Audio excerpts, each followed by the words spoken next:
News with Michelle Dubé and Ken Shaw.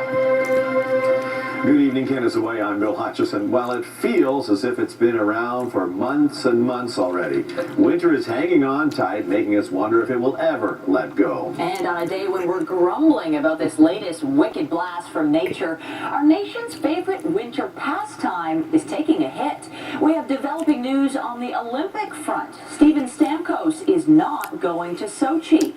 The star forward will not play for Team Canada.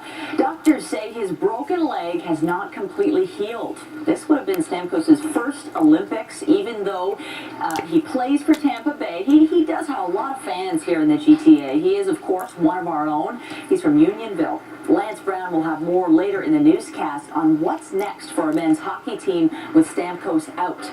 Now, let's get back to that stormy weather. You know, we have a love-hate relationship with snowplow. If we want them to clear our roads, we just don't want to get stuck behind them. Most plows are working overtime today. The snow has been falling for almost 24 hours. And if you were out driving at all, you probably experienced this. Waiting and more waiting. No matter where you were, west, east, north, or south, the drive was a slow and treacherous one. The mayor is also reminding residents to take care. All right, so please prepare for the worst. This is probably, I'm not going to say the worst storm, but it's probably going to be one of the worst that we've had this year. So we're going to try to get the roads cleaned up as clear as possible. And this is what is happening about an hour and a half east of the city. A mess on the 401 near Trenton. As you can see, several tractor trailers and vehicles involved in collisions there. We're being told nothing is moving. Some people have been waiting in their cars since 1 o'clock.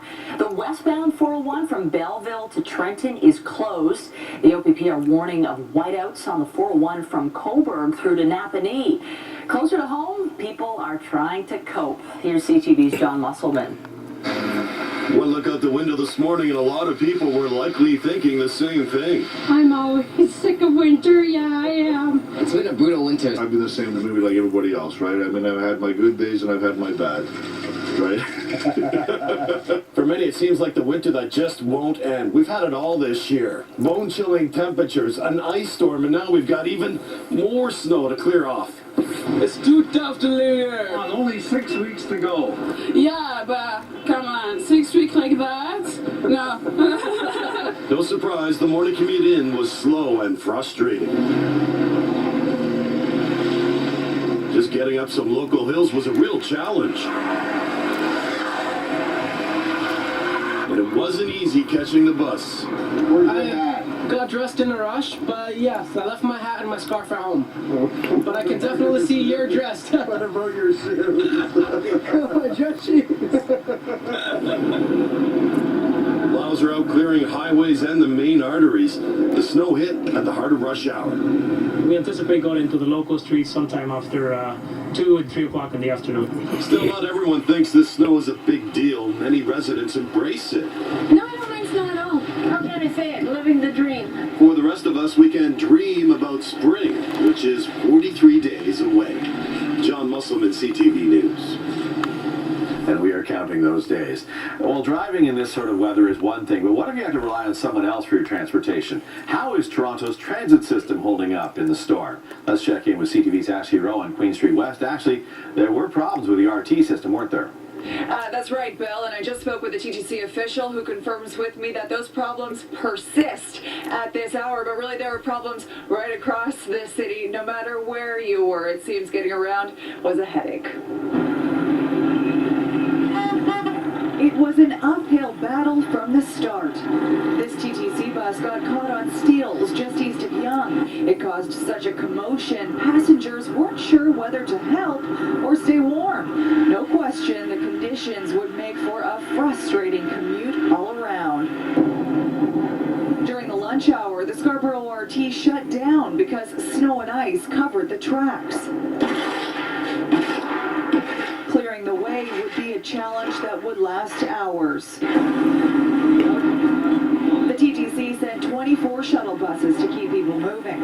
Everyone has been delayed for like half an hour or more, really. You cannot drive, you cannot get RT, you cannot not getting shuttle buses. I'm waiting at least 20 minutes here. Lots of problems for commuters counting on the GO train, too. By midday, trips on the Lakeshore West and East lines, as well as the Richmond Hill lines, were delayed. Some were canceled. Downtown, the persistent snowfall had traffic crawling. People waiting for streetcars would have to wait a little longer. A journey to Downsview Station usually takes me about 10 to 15 minutes, but it took me an hour to get there. I'd rather it be quicker, but it's not too big of a deal. Crews were clearing the sidewalks and roads, but quickly they'd become covered again. Oh, it's been busy all day long. Second time going around. With weather like this, I'm leaving work 3 hours early to make sure that I don't have a problem with it. getting anywhere is a slippery situation. One TTC worker I spoke with today tells me this has been an unusually busy winter for them.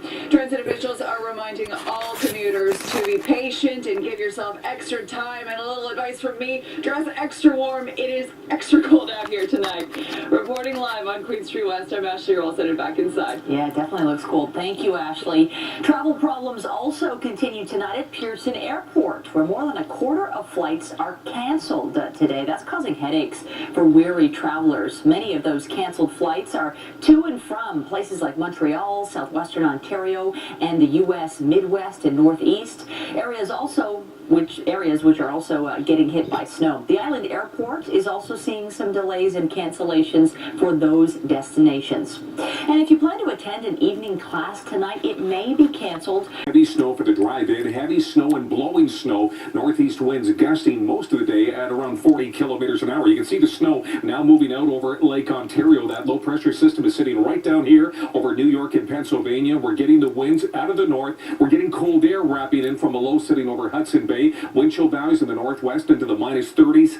Down across the south and southwest into the minus 20s. Special weather statement, another 2 centimeters of snow, 2 to 4 across eastern sections. And of course, we still have, we did, but at the start of the show, we had snowfall warnings for Niagara and eastern Ontario. They have now been dropped as that storm continues to pull off to the east-northeast. Minus 8 right now, Pearson reporting drifting snow, blowing snow through the evening hours, partly cloudy overnight. Minus 16 the low.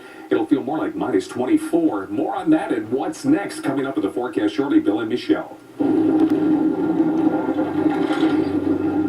Thank you, Tom. Well, the same system that is dumping all that snow on us has also paralyzed a wide swath of the U.S. tonight. Snow and freezing rain is making life miserable for millions of people in the Northeast and Midwest for the second time in a week. Winter storm warnings have been issued for 15 states where almost 1 million people are without power. Schools and businesses are closed and driving is an absolute nightmare.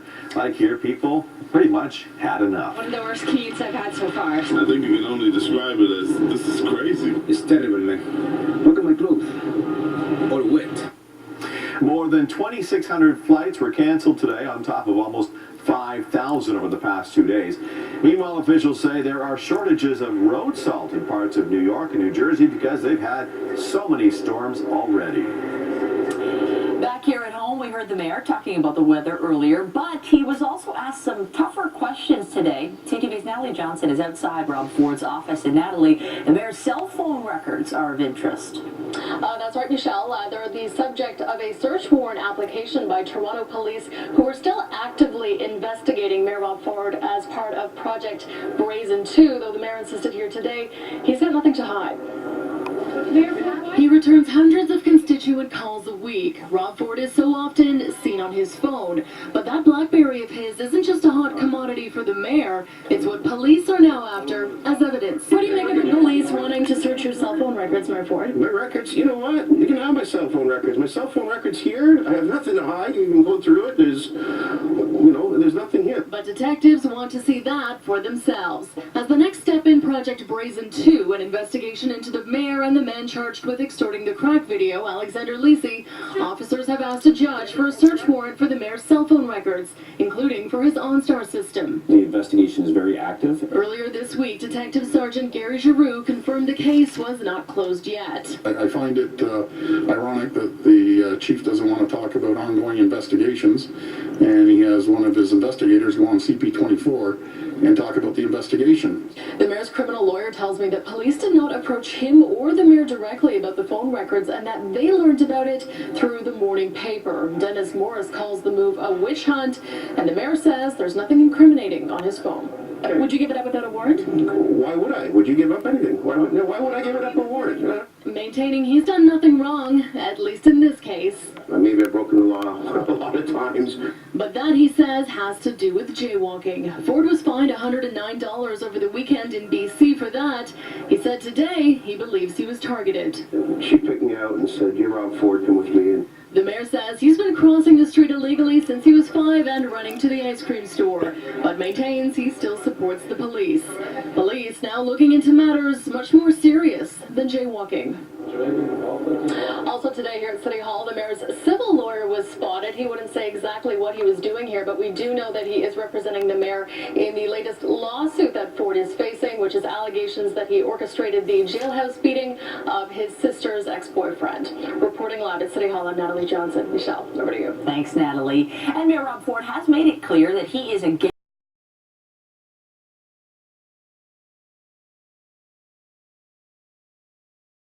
terror.